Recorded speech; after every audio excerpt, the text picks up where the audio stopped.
Juntos, aprendamos a escuchar la voz del Señor a través del estudio de su palabra. Aprendamos a obedecer sus principios y que su verdad se establezca en nuestras vidas. En el nombre de Cristo Jesús. Alabemos juntos al Señor.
Gracias, Señor. Con tu contribución podemos seguir con la obra que el Señor nos ha encomendado. Hay diferentes formas de presentar nuestros diezmos y ofrendas. Si prefiere, puede hacerlo por medio de transferencia bancaria. Mientras reconozcamos que todo procede de Dios, vivamos en su temor y busquemos de su dirección en todas las áreas de nuestra vida, seremos prosperados. porque el Señor no es deudor de nadie. Familia amada, la bendición de mi Señor con cada uno de ustedes, como siempre. Ponemos sus vidas delante de Dios para que sea Él guardando, guiándoles en todo momento. Le pido que por favor abra su Biblia porque vamos a continuar con nuestro estudio sistemático en el libro de Filipenses. Hoy nos corresponde Filipenses capítulo 4 y vamos a dar lectura al versículo 1 y 2. Traiga su Biblia, por favor, desconéctese de cualquier otro tipo de distracción y recibamos la palabra del Señor. Filipenses capítulo 4, versículo 1 y 2 dice: Así que, hermanos míos, amados y deseados, dice Pablo, gozo y corona mía, estad así firmes en el Señor, amados. Ruego a Evodia y a Síntique que sean de un mismo sentir en el Señor. Vamos al versículo 3. Asimismo te ruego también a ti, compañero fiel, que ayudes a estas que combatieron juntamente conmigo en el Evangelio, con Clemente también y los demás colaboradores míos, cuyos nombres están en el libro de la vida.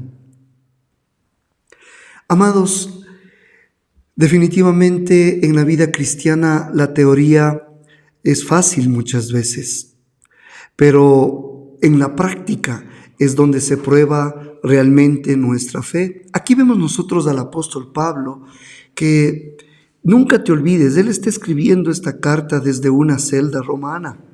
El apóstol Pablo se encuentra encadenado a un guardia pretoriano las 24 horas del día.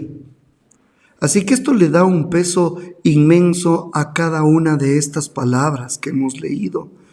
Porque Pablo no nos está hablando desde la comodidad de un escritorio o de un escenario, de una plataforma, tal vez lleno de privilegios. No, más bien el apóstol Pablo escribe esta carta y estos versículos que vamos a estudiar desde la trinchera misma del sufrimiento físico y de esa incertidumbre que vivía Pablo de una posible ejecución.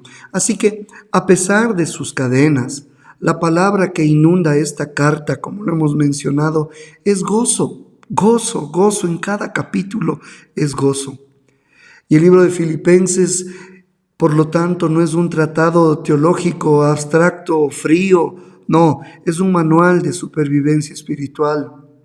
Es un manual, incluso es una estrategia o una táctica para poder vivir en comunidad dentro de la iglesia. Así que en los versículos que estudiaremos en los siguientes minutos, el apóstol Pablo nos entrega, digamos, las coordenadas exactas para mantenernos en pie ante la presión externa. Nos entrega las coordenadas perfectas para resolver conflictos internos, incluso dentro de la iglesia, conflictos que más de una vez amenazan con destruir el equilibrio, la estabilidad de la iglesia. Así que decidir el gozo como una disciplina espiritual, manifestar el carácter templado de Cristo ante una sociedad hostil. Eso es lo que nos ayuda a los pasajes que vamos a estudiar. Así que preparémonos para ser confrontados, amados hermanos, porque la palabra de Dios, usted sabe, sí nos anima, pero muchas veces nos confronta. Y la palabra de Dios no busca entretenernos, sino transformarnos radicalmente. Así que vamos al versículo 1 y vamos a ver el ancla de tu identidad. ¿Cuál es el ancla, iglesia, de tu identidad? Dice el apóstol Pablo: así que, hermanos míos, amados y deseados, gozo y corona mía, estad así firmes en el Señor, amados.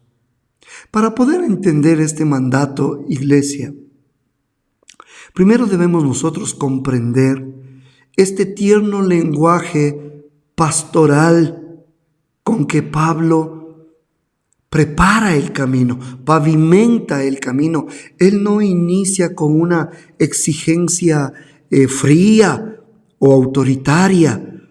Más bien el apóstol Pablo en estos pasajes utiliza términos de un profundo afecto. No sé si tú te diste cuenta, pero dice amados y deseados. Entonces, estas expresiones nos muestran que Pablo tenía un anhelo entrañable, una clase de amor muy especial, amados y deseados. En el original griego esto implica que es una clase de amor que duele por la distancia. Le duele, ama, pero con un dolor por estar lejos. Luego le dice gozo y corona mía. Esta palabra corona debemos entender del griego estéfanos, que no se refiere a la corona de la realeza. Cuando alguien hereda, por ejemplo, el trono, se le pone una corona, un estéfanos. Más bien nos habla de diadema. ¿Cuál es esta? Es la corona de laurel o de hiedra que se le otorga a aquel atleta que participó en una competencia y que terminó venciendo. Eso es lo que sucedía precisamente en los juegos griegos. Tras cruzar la meta, se le ponía una corona de laurel. O al general victorioso que regresaba de la batalla, hacían exactamente lo mismo. Le ponían una diadema, o sea, una corona de laurel. Vemos nosotros que los filipenses, para el apóstol Pablo, son esa corona, son ese trofeo del ministerio. Los hermanos en la iglesia en Filipos son la prueba viviente de que su carrera ministerial no fue en vano. Así que solo después de recordarles cuánto los ama y el valor que tienen, entonces introduce el mandato imperativo: estad así firmes. ¿Sí te das cuenta? Primero muestra ese amor hacia los hermanos y ahora viene la orden. El mandato: estad así firmes. Este es un término militar, hermanos. Un término militar, estad así firmes. Y correspondía al arma de infantería. Estad así firmes. Término militar de la infantería romana. Así que nos permite recordar la imagen de un soldado en la línea de batalla que ha plantado firmemente sus pies en el suelo, sosteniendo su escudo, su espada. Estad así firmes. Y se niega este soldado rotundamente a ceder un solo centímetro de terreno ante la carga del enemigo. Y Pablo les dice eso a los hermanos en Filipo, y el Señor nos habla también a nosotros, a cada uno de nosotros. Lleno mi corazón también al poder decirles a ustedes: hermanos míos, amados y deseados, gozo y corona mía, estad así firmes en el Señor, amados. La pregunta: ¿cómo se logra esta firmeza? Aquí el apóstol Pablo añade la clave absoluta. Dice: estad así firmes, dice, en el Señor.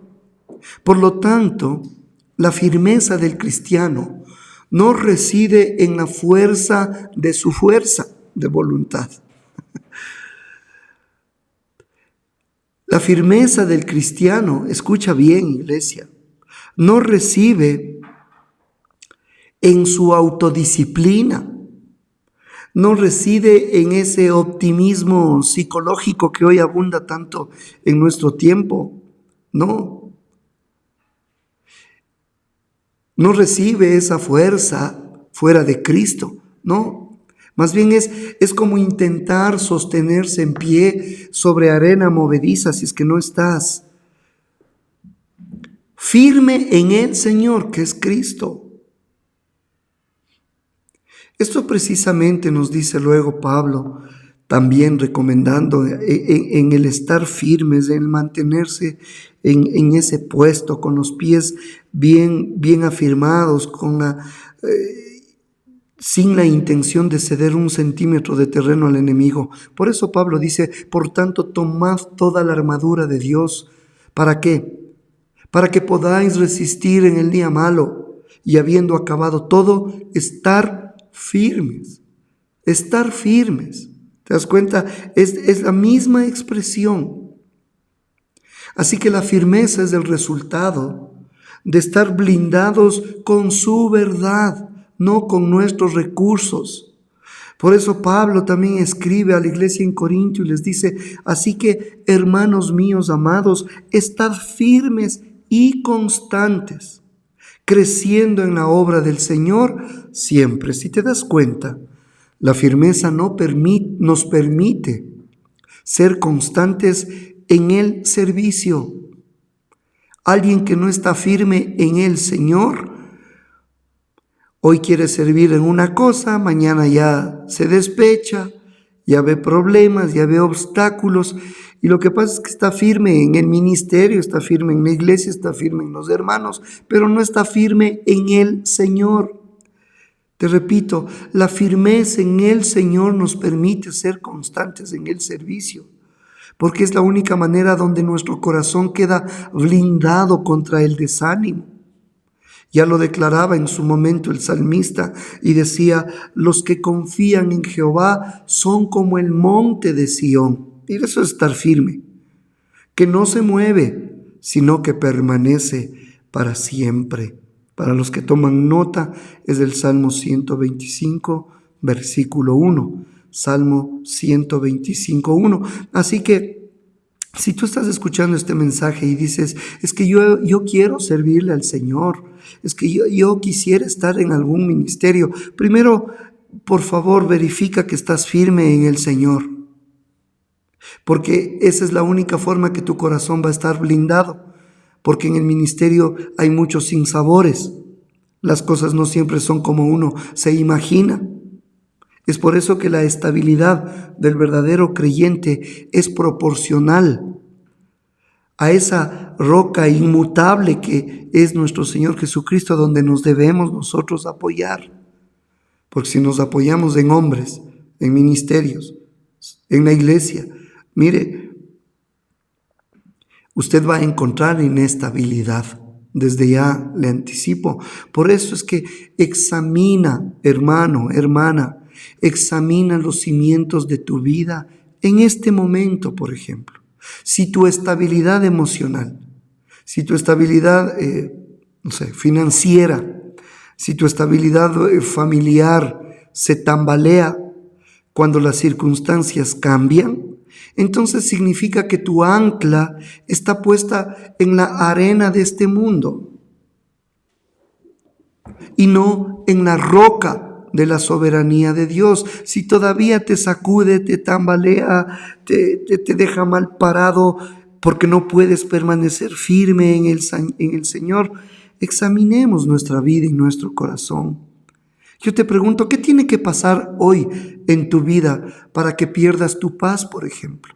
Sí, alguien dice, bueno, para que yo pierda la paz, necesito que haya un problema en mi casa, necesito que haya algún problema en mi trabajo y entonces yo pierdo la paz. Mira, si la respuesta es un problema económico, si la respuesta es para perder tu paz, es la crítica de alguien. Incluso una crisis de salud hace que perdamos la paz. ¡Qué tremendo! Tu firmeza aún depende del entorno y no de tu Señor. Así que debemos considerar que hay la posibilidad de permanecer firmes en el Señor a pesar de las circunstancias. Es por eso que en la práctica, hermanos amados, antes de reaccionar impulsivamente ante, por ejemplo, una mala noticia, o te llega un mensaje electrónico de estos de WhatsApp y te llega un mensaje ofensivo, agresivo, o de pronto tienes que enfrentar una crisis inesperada. ¿Qué nos dice el mundo? Nos dice, respira, cuenta hasta 30, haz esto o haz aquello. Hermanos, está bien, hagamos un alto, pero hagámoslo con un propósito especial. Si algo de eso nos va a quitar la firmeza, en voz alta nosotros podemos decir, mi posición en Cristo está intacta. Aunque vino ese comentario, aunque vino el problema, aunque vino la crisis de salud, venga lo que venga, mi posición en Cristo sigue estando intacta. Pase lo que pase, es que me llegaron con una mala noticia, es que me cruzaron el carro, es que me insultaron. Lo segundo, mi nombre, a pesar de todas estas cosas que no me gustan, mi nombre sigue escrito en los cielos. Pase lo que pase, mi Dios sigue en el trono y de ahí no me muevo, tengo que estar firme. Por eso Pablo hace este énfasis. Recuerde que es un término militar de un soldado de la infantería romana. Así que, hermanos míos, amados y deseados, gozo y corona mía, estad así, firmes en el Señor.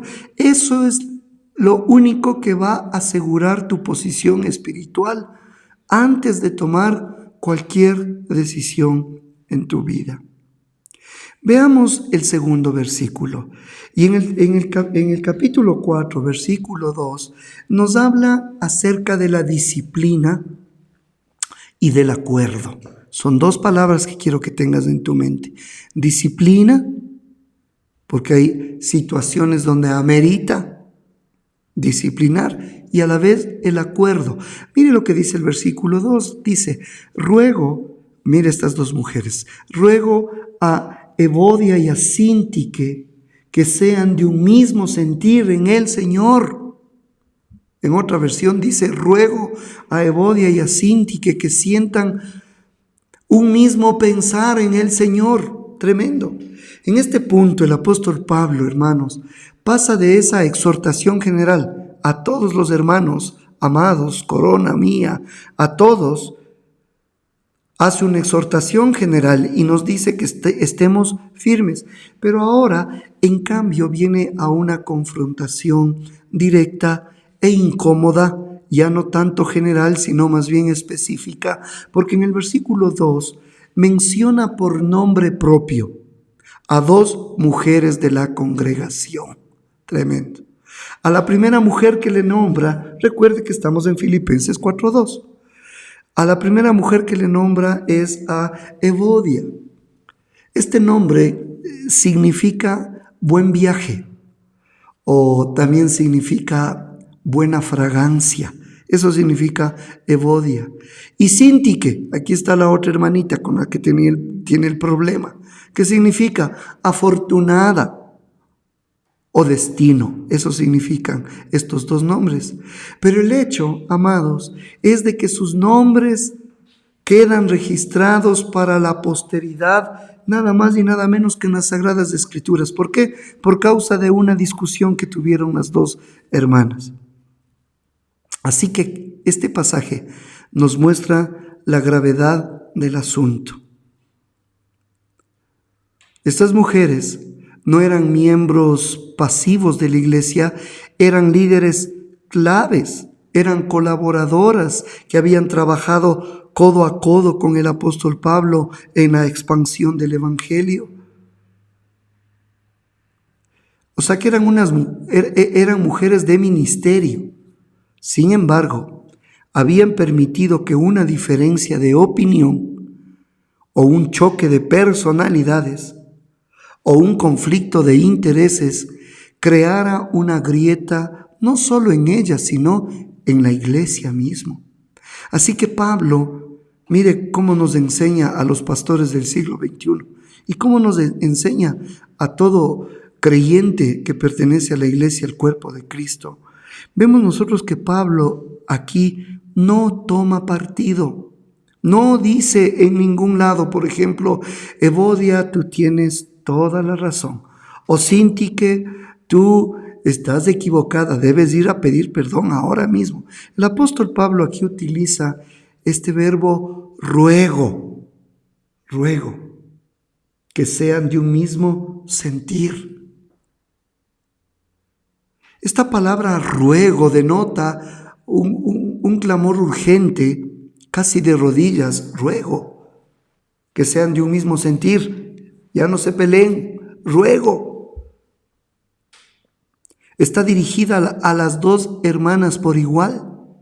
La orden es que sean de un mismo sentir. Le dije en otras versiones, que sientan un mismo pensar en el Señor.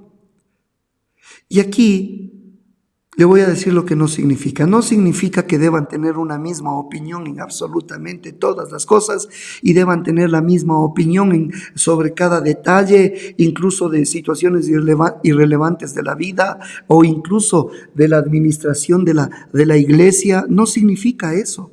No exige uniformidad intelectual. Ruego que sean de un mismo sentir, significa unidad de propósito.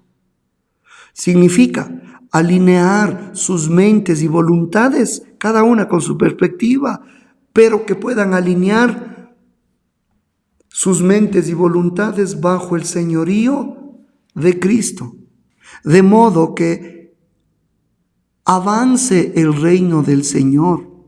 En otras palabras, que el avance del reino del Señor sea más importante que tener razón en una disputa personal. Usted no sabe cómo me ha ministrado a mí esta palabra precisamente al atender situaciones de la iglesia.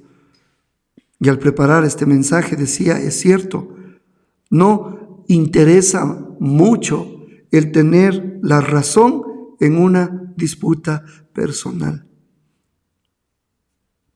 Debemos entender que en medio de todos estos conflictos, incluso dentro de la iglesia, el orgullo exige siempre tener la última palabra, mientras que la madurez exige tener la mente de Cristo.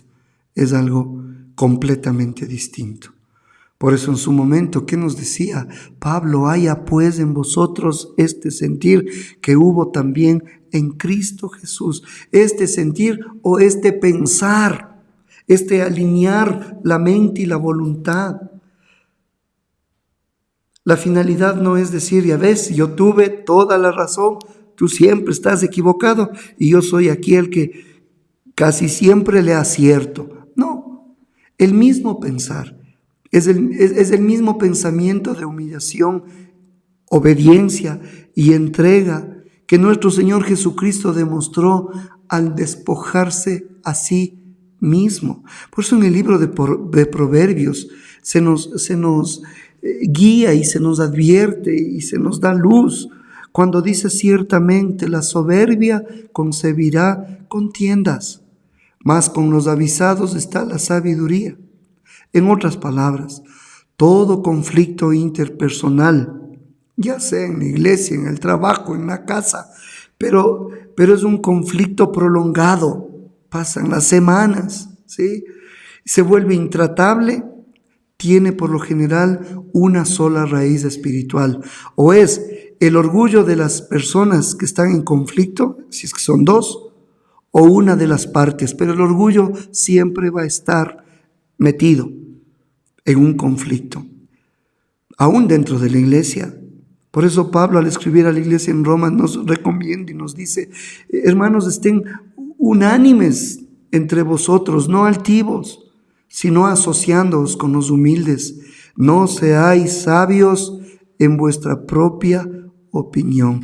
Y en serio, hermanos, hay veces que lo que menos interesa es tener la razón. Sí. La sabiduría propia, esta propia opinión, muchas veces es la enemiga número 1 del acuerdo en el cuerpo de Cristo. ¿Sí? Yo quisiera que pienses por un momento y reflexionemos. ¿Hay algún nombre en tu mente, este momento, que te produce tensión solamente al recordar el nombre? que te produce amargura o distanciamiento. Piensa por un momento, ¿hay alguna persona donde tú estás más enfocado en demostrar que tú tienes la razón y en el fondo a veces es alimentar tu orgullo, o deseas preservar la paz y el testimonio del Evangelio? Recuerda que ganar una discusión a costa de destruir una relación o a costa de dividir una iglesia es en realidad una derrota espiritual rotunda ante el enemigo, hermanos. A la hora de la hora no se ha ganado nada. Así que si es que es el caso, tomemos la iniciativa el día de hoy para romper el hielo de la división. No tengamos expectativas equivocadas. Ayer hablaba con una persona muy querida para mí y le decía, yo no espero que tal vez la otra persona reconozca su error o el cambio que tenga que hacerse. No. Sin embargo, es ese deseo de que el reino de Dios avance. Es ese deseo de que el nombre de Cristo sea levantado. Y amados, no tengamos temor cuando haya que pedir perdón, porque sí, también tenemos culpa. Por pequeña que sea, pidamos perdón. No hay problema. No hay problema. A veces nosotros podemos desarmar el conflicto rindiendo. Ese derecho que decimos tener a ganar, es que yo tengo que ganar. En esta discusión yo tengo que ganar. A como dé lugar, voy a ganarle. Miren, hermanos, a veces es tan desgastante que no vale la pena. El versículo número 3 que vamos a considerar es, entonces usted ve que el apóstol Pablo en el versículo 1 llama de manera general a todos los hermanos a estar firmes. Luego ve a dos hermanas que están discutiendo, tienen problemas, conflicto. Entonces, ¿qué hace el apóstol Pablo? Ruega para que las dos tengan un mismo sentir en el Señor. Por un lado hay que estar firmes en el Señor, por otro lado les pide a ellas que tengan un mismo sentir en el Señor. Y el versículo 3, el apóstol Pablo nos habla de la necesidad de una red de apoyo mutuo cuando hay conflictos. Mire lo que dice el versículo 3. Dice, asimismo te ruego también a ti, compañero fiel. Está pidiendo arbitraje a alguien. Te ruego que ayudes a estas, o sea, a Síntique y a Evodia. Que ayudes a estas que combatieron juntamente conmigo en el Evangelio, con Clemente también y los demás colaboradores míos, cuyos nombres están en el libro de la vida. Oh, hermano amado, el apóstol Pablo no trata el conflicto entre estas dos mujeres, Evodia y Síntique, como un simple chisme de pasillo o un asunto privado que deba ignorarse. No. El apóstol Pablo entiende que una iglesia dividida es una iglesia derrotada. Por eso Pablo introduce a un tercer actor en esta ecuación, dirigiéndose a un compañero fiel. En el original griego, esta expresión de compañero fiel significa coequipero. No, eso no se usa hoy. Coequipero. Es un título en la actualidad, más bien diríamos un líder de confianza, un servidor de confianza en la iglesia. Por eso es que la instrucción es categórica. Le dice a este compañero fiel, les dice, ayúdales a estas, que literalmente significa tomar junto con ellas o llevar la carga con ellas. Pablo no pide un arbitraje frío, sino una intervención pastoral activa y restauradora. ¿Para qué? Para ablandar el terreno y que haya reconciliación. Y para eso, mira, Pablo hace algo, apela a la memoria histórica y a la identidad eterna. Vea por favor, memoria histórica. Aquí menciona el servicio de estas mujeres en el pasado. Dice, estas mujeres, dice que combatieron juntamente. ¿Se da cuenta? Este también es un término derivado del atletismo. Evoca a un equipo que lucha unido en la arena. En este caso, es la causa del Evangelio. Así que su historia de servicio no queda borrada por un fracaso temporal, relacional con otra persona. Y luego habla acerca de su destino eterno. Dice, sus nombres están en el libro de la vida. ¿Te das cuenta? Sus nombres juntos con los de Clemente y los demás están en el libro de la vida. Por lo tanto, esta es la enseñanza. Si van a compartir, estas hermanas que están enojadas, si van a compartir la eternidad en el cielo, es absurdo y es hasta contradictorio que no puedan convivir en la tierra. Si van a pasar la eternidad en el cielo. Por eso Pablo recomienda ahí a la iglesia en Galacia, sobrellevad los unos las cargas de los otros y cumplid así la ley de Cristo. Amada iglesia, Dios es fiel. La restauración de un hermano no es una opción para los más espirituales, no, es un mandato de corresponsabilidad de cada creyente en la iglesia. Por eso dice el libro de Proverbios ahí en el capítulo 27, 17. Muchas veces he mencionado este pasaje, pero dice, hierro con hierro se aguza, se liman, se lijan, y así el hombre aguza el rostro de su amigo. Esto nos habla de que la fricción interpersonal, amados, es inevitable, pero el papel de la comunidad es pulir, no desechar. En su momento, ahí en Mateo 18, nuestro Señor Jesucristo ya nos habla acerca de cómo debe ser el proceso de reconciliación. Ese fue diseñado por el Señor. Primero a solas, luego con uno, dos testigos, luego dile a la congregación. Es todo un proceso donde se exige la intervención de testigos o mediadores de confianza. Ya cuando la comunicación directa se ha roto, se necesita arbitraje, se necesita la participación de hermanos sabios en la iglesia. Te pregunto, ¿eres de los que se cruzan de brazos y dicen, ese no es mi problema? Cuando ves que hay tensión en tu iglesia, en tu grupo de estudio bíblico o incluso en tu propia familia. El silencio ante la división es complicidad con el enemigo. Que Dios nos ayude a ser pacificadores. Dios no nos llamó a ser espectadores pasivos, una vez más, sino pacificadores activos. Este versículo 3 del capítulo 4 de Filipenses realmente nos desafía a convertirnos cada uno de nosotros en ese compañero fiel.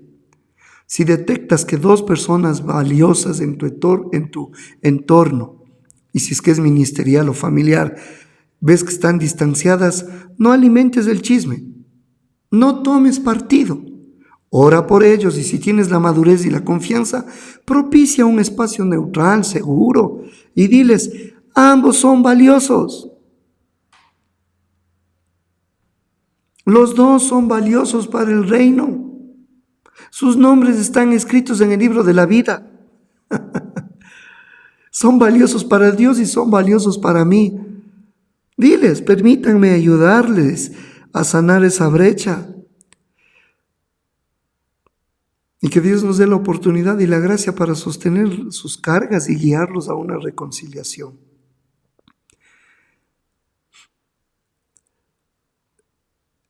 Y por último, la decisión.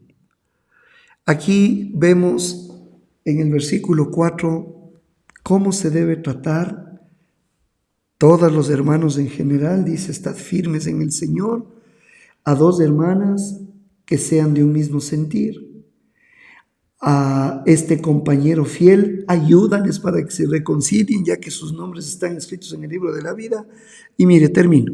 Versículo 4 dice, regocijaos en el Señor siempre. Otra vez os digo, regocijaos. Qué decisión, hermanos, después de tratar con todo esto en la iglesia. Este es uno de los versículos tal vez más citados, pero peor comprendidos de la Escritura. Porque no es un consejo de psicología positiva, no es una sugerencia de autoayuda.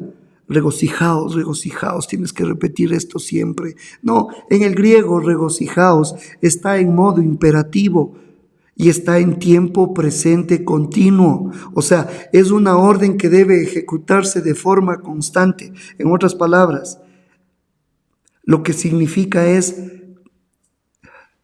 sigan regocijándose continuamente. Por un lado, estar firmes. Por otro lado, tengan el mismo sentir, el mismo pensar. Por otro lado, restáurense si es que hay necesidad. Y regocíjense, o sea, sigan regocijándose continuamente.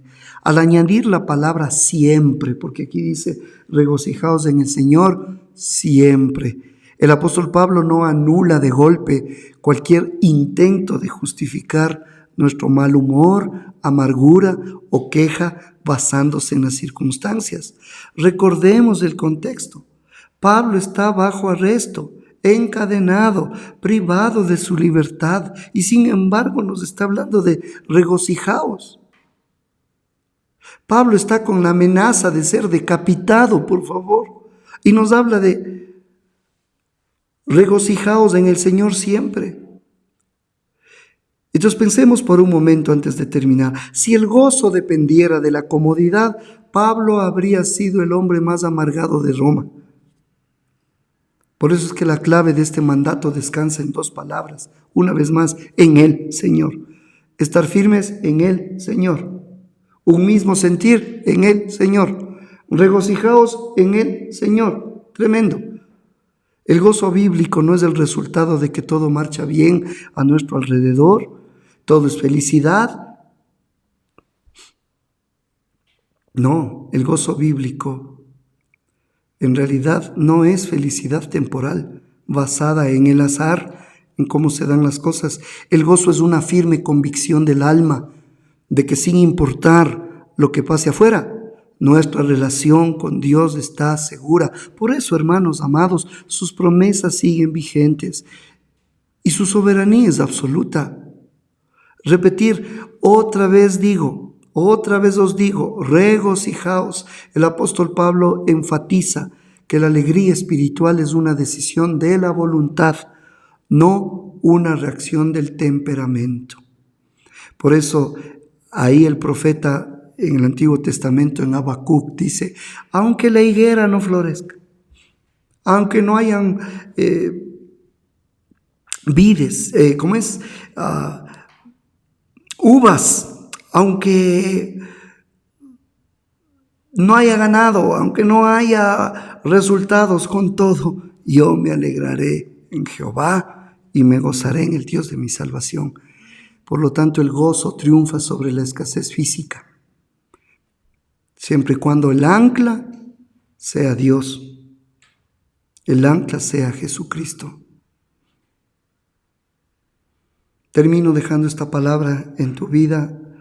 Nehemías decía, no os entristezcáis, porque el gozo de Jehová es vuestra fortaleza. La fortaleza espiritual para resistir las pruebas no proviene de nuestra resistencia mental, sino de la alegría, del regocijo que nos infunde el mismo Señor. Por eso vemos que en la misma ciudad de Filipo, Pablo y Silas cantaban himnos a Dios a medianoche, hágame el favor, con los pies puestos cadenas en el cepo, sus espaldas tal vez sangrando. El gozo ya era su marca registrada en la iglesia. Termino. ¿Qué o quién tiene el poder de arruinar tu día? ¿Un mal comentario? ¿Un retraso en el tráfico? ¿Algún asunto financiero? ¿Qué es lo que hace que se borre tu sonrisa y se altere tu paz? ¿Estás permitiendo que el mundo entonces controle, por decir de alguna manera, tu termostato espiritual, tu termómetro espiritual? El gozo no es la ausencia de problemas, es la presencia de Dios en medio de ellos. Señor, te damos gracias por esta palabra, que quede guardada en el corazón de tus hijos y que estos versículos, estos 4 preciosos versículos, nos enseñen a estar firmes en el Señor, a tener un mismo sentir en el Señor y a regocijarnos siempre, ajeno a las circunstancias, en el Señor siempre. Que la paz sea sobre cada uno de tus hijos e hijas en Cristo Jesús. Amén. Y todos decimos amén. Dios les bendiga, amados. Este fue un discipulado en línea de la Iglesia Cristiana Dios es Fiel. Esperamos que este tiempo haya sido de edificación para su vida. Gracias por habernos acompañado y por compartir este mensaje con otros. Si necesita ayuda o más información, no dude en contactarnos. Será para nosotros un privilegio servirlos. Dios los bendiga.